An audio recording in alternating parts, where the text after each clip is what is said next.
ये किसी नेता के द्वारा इकट्ठा किया गया भीड़ नहीं है। और आपको बता दें कि यहाँ कोई रैली और शक्ति प्रदर्शन का भी उद्देश्य नहीं है, लेकिन ये जो भीड़ उमड़ा हुआ है इसे देख करके आप समझ सकते होंगे कि आखिर ये किस चीज़ की बौखलाहट है, किस चीज़ की कुलबुलाहट है कि भीड़ इतनी संख्या में, इतनी तादाद में राजधानी की सड़कों पे खड़ी है। और ये जरा सर भीड़ भी नहीं है, अगर हम कहें तो ये अभ्यर्थी हैं जो परीक्षा देने के लिए आए हुए हैं। अब जरा सर आपको जानकर हैरानी होगी कि एक हैरत अंगेज वाकया इनके साथ हुआ कि एक तो रेलवे का 28 साल सीमा था, उसको बढ़ा करके 30 साल कर दिया गया। उसके बाद रेलवे का जो सेंटर है एग्ज़ाम का, वो पूरे भारत में अलग अलग जगह पे बच्चों को बुलाया गया एग्ज़ाम देने के लिए, जो कि उनके घर से काफ़ी दूर है। अब ये भीड़ जो यहाँ पे इकट्ठा है, इनका ये कहना है कि रेलवे ग्रुप डी में इनका एग्ज़ाम था, सामने कॉलेज है, यहाँ पे इनका सेंटर था। अब इतने सारे बच्चों को 2 बजे से इनका एग्ज़ाम था, इनके एग्ज़ाम में इनको अंदर एंट्री नहीं किया गया।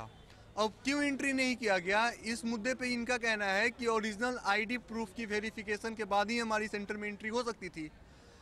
अब जो प्रशासन का कहना है, जिनसे सूत्रों के अनुसार से जब हमारी बातचीत हुई तो उनका ये कहना है कि इनके ओरिजिनल आईडी प्रूफ मैच नहीं कर रहे थे, इसीलिए इनके अंदर एंट्री नहीं हो पाई और ये बच्चे जो हैं, विद्यार्थी जो हैं, वो परीक्षा में उपस्थित नहीं हो पाए।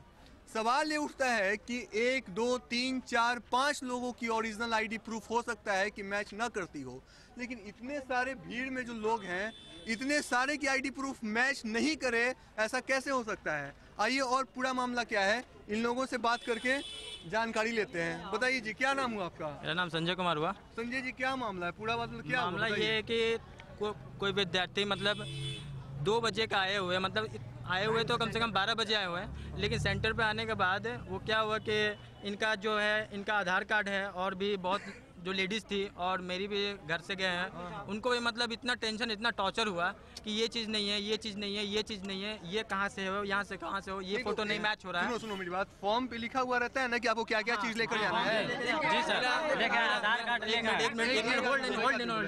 एक मिनट, आधार कार्ड ओरिजिनल है, ठीक है, जो प्रिंट निकाल के यहाँ का साइबर कैफे जो देते हैं वही प्रिंट लिया हुआ है। अगर इसमें अगर कोई गलतियाँ हैं तो वो आप अंदर जाके उसको चेक करके, अगर इसमें कोई गलती आता है तो इसको पकड़ के आप थाना में दीजिए।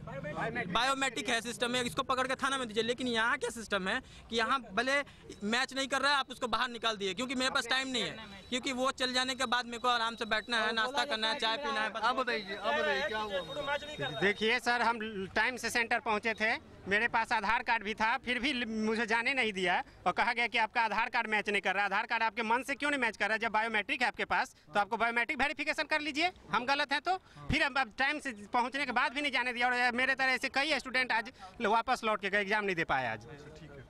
देखिए कि कौन थे? विकलांग थे, वो भी समय से आए थे लेकिन वापस चले गए। फोटो खिंचाने के लिए लोग बोला था, गया था फोटो खिंचाने के लिए, उसके बाद आया तो गेट खोलवे नहीं किया और चला गया। उनका एडमिट कार्ड तक मतलब रद्द करने वाला फाड़ दिए गए। जो गलत था उसको भगा दिया गया है। और पुलिस के हाथ क्यों नहीं दिया गया? जब वो गलत था तो पुलिस के हाथ दीजिए। जो सही था पुलिस आया था यहाँ पे। एक मिनट हम और कुछ बोलना चाहेंगे सर।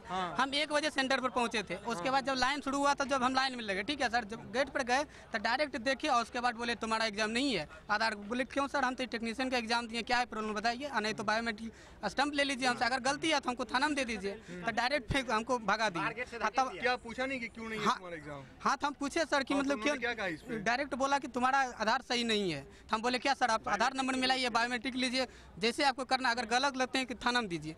तब इन्होंने कुछ नहीं बोला, डायरेक्ट हमको बाहर निकाल दिए। उसके बाद हमको समझ में नहीं आया तो हम थाना गए, पाटलिपुत्रा थाना। वहाँ गए, सर से बात किए, हम लेटर लिखना चाहे तो सर ने क्या बोले कि चलो हम तुमको अंदर करवा दिए, मतलब परीक्षा में एंट्री दिलवा देंगे। लेकिन यहाँ पर आने के बाद हमको बाहर में छोड़ दिए और अंदर गए, क्या क्या बात उन्होंने किए और बाहर निकल के फिर बोले कि मतलब हो गया नहीं। सब लोग बात किए, उसके बाद क्या क्या बात की। 2 विकलांग बाहर 5 मिनट पहले 5 मिनट के लिए वो लेट हुए थे। 2 विकलांग आधा घंटा गेट पे खड़ा हो रहा है, पिटते रह गए उनके। हम लोग उनको सहयोग भी किए कि इनके लिए कम से कम विकलांग को जाने दीजिए, फिर भी वो लोग नहीं माने। हाँ, अंदर से एक लड़की को बोला गया कि आप जाके फोटो साट के आओ, ठीक है। वो फोटो साटने आया और फिर उसको एंट्री नहीं लिया, उसको भी एंट्री नहीं लिया। फोटो साटने के लिए बोला, फोटो नहीं साटी हुई थी। और उधर से बोला कि फोटो साट लो बाहर जाके, फोटो साटने लगा, साट के गया, नहीं लिया अंदर। फोटो बोले सर, बोले एक लड़का था जो बोले कि जो फोटो गड़बड़ है, तो उसके पास फोटो नहीं था, बोला जाइए स्टूडियो से बनवा के ले आइए। और उसके बाद फोटो बनवाने के लिए गया, वहाँ से अंदर से निकाल के फोटो बनवाने के लिए भेजा गया, तो उसके बाद इनको फिर लेना चाहिए, इन करवाना चाहिए, लेकिन उनको भी इन्होंने नहीं करवाया। 1 मिनट सर, मुझे एक और बात बोलनी है, ठीक है, और ये मेरे लिए नहीं है, बाकी सभी के लिए है। सबसे बड़ी बात है कि भारत संस्कृति में सबसे बड़ी चीज़ होती है कि औरत अपने मंगलसूत्र को उतारती नहीं है, ठीक है, लेकिन ये एग्ज़ाम मुझे एकदम अच्छा नहीं लगा कि कम से कम औरत का कम से कम मंगलसूत्र ज़बरदस्ती उतरवा दिया जाए कि बिना मंगलसूत्र का ही आप एग्ज़ाम देना है, जबकि औरत मंगलसूत्र उतारती है नॉर्मली जब उसके पति का देहांत हो जाता है तब। ये कौन सिस्टम है कि औरत अपना मंगलसूत्र उतार दे उसके बाद जाए? ये सिस्टम नहीं होना चाहिए। खैर यहाँ पे ठीक है। खैर जो जैसा कि हमने आपको बताया कि जहाँ धुआं होता है वहीं आग उठता है और ताली दोनों तरफ से नहीं बजता है। पूरा मामला ये है कि इनको कहा गया कि आप अपने ओरिजिनल आईडी प्रूफ के साथ एडमिट कार्ड लेकर आएं, गेट के अंदर आप एंट्री करें और पेपर दें। हो सकता है कि बायोमेट्रिक स्कैन के साथ इनका आई कार्ड नहीं मिला हो। इस पे कॉलेज प्रशासन को बात करनी चाहिए थी, उनको जवाब देना चाहिए था, लेकिन वो हमसे भी बात नहीं कर रहे हैं अभी तक।